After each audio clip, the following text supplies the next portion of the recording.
Hello everybody, this is Money Mom. Welcome back to the channel. Today I wanted to talk to you guys about my new grocery budget for 2021. Let's get started. First of all, you guys already know that groceries is one area that I tend to overspend. I think there's a variety of reasons for that. One reason is I kind of see grocery shopping as something fun to do and kind of a social outing.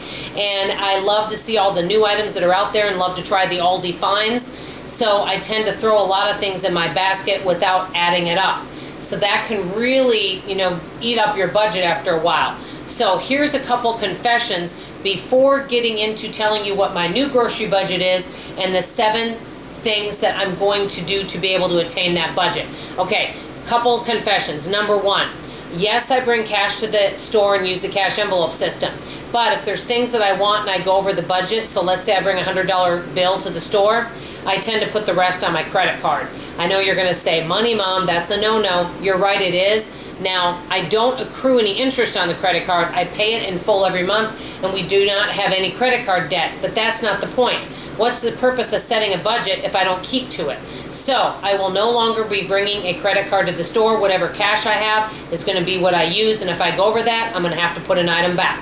That's number 1.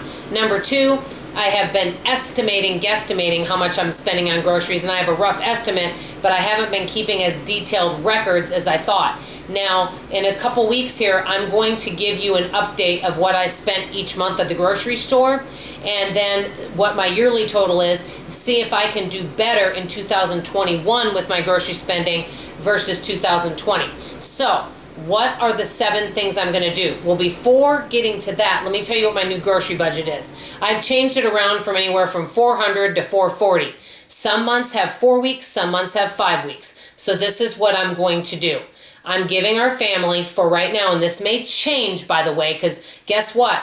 Budgets or spending plans can change. Whatever you set this month, you may need to reallocate and change it up. Sometimes we need to increase budget. Sometimes because of things going on, we need to decrease. So I'm going to set it for $450 a month, which includes all food, which includes food gifts, includes anything I were to order online. It would include also things I may pick up for somebody else. Now, I do have a Sam's membership that a friend gifted me. I don't think I rarely ever buy food at Sam's or Costco, but let's say I were. That has to include that.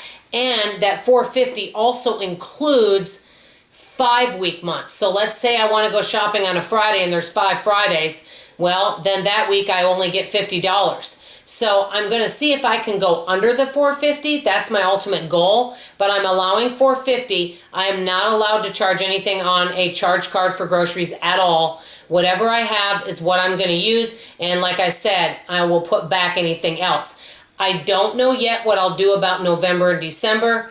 I'm going to wait to see how I do with this new budget and plan. I think this new budget will keep me from, number 1, I won't be using credit card to put any extra on there. And number 2, it'll help with the weeks that have 5 weeks. And also it may help me to do any kind of stockpiling that I want to do. So that's why I have the new budget in place, $450 for the month. That's for 4-week months and 5-week months. Now, what am I going to do about keeping to this budget? First of all, number 1, I'm going to take a calculator to the store and really keep track of what I'm putting in the cart. Many times I'm just like, whee, and I just throw things, oh, this looks good, oh, this looks yummy, oh, and then you're talking to other people at the store, oh, you tried it, it's good, oh, wonderful, I'll get it. And then you just start throwing all this stuff in your cart. Well, it can add up, and sometimes I get to the register and I'm like, oh, and it just shocks me at how much I'm spending because I have no idea. It's like a guessing game. So from now on, I'm keeping track of it on my calculator.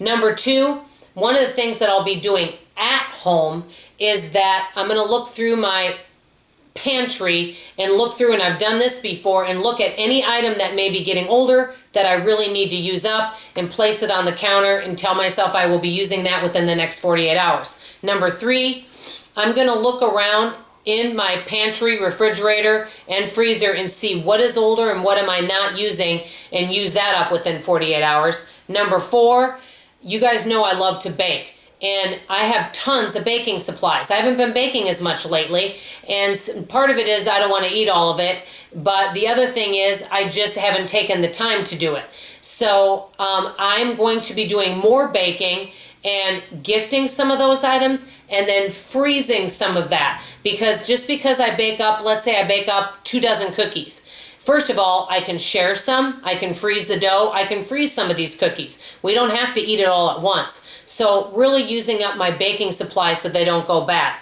That's number 4. Number 5, I was doing this for a while, but do more cooking in the morning, because what happens is we film at about 4:30, 5 o'clock in the afternoon, and by that time, the reason I'm not using everything that I have in the house is by that time it's too late to cook, because my friend comes over here at 7 and we go walking.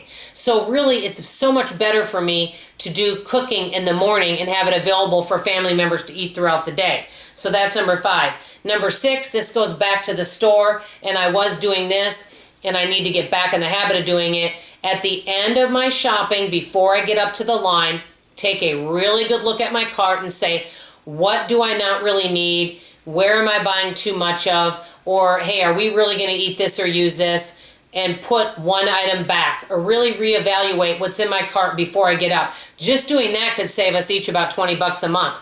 And number 7, last but not least, really pay attention to what our family's eating and what we're not eating. Are there foods that are going to waste or getting lost in the shuffle? And if so, what? So these are some of the things I'm going to be doing. I'm looking forward to the new budget. Like I said, the big thing is the credit card will not be coming to have as a backup plan for me, because I've relied a little bit much on that. Even if I only put $10 on it, guess what? Then I'm not sticking within my budget. If I create a budget for myself, I need to be sticking with it, or if I'm not sticking with it, I need to reevaluate and come up with a better plan. Let me know what your grocery budget plans are for 2021. Are you decreasing your budget? Are you increasing it? Are you working on improvements in your life? I always love to hear from you. That's all for now. This is Money Mom signing off, and as always, I love you. Bye-bye.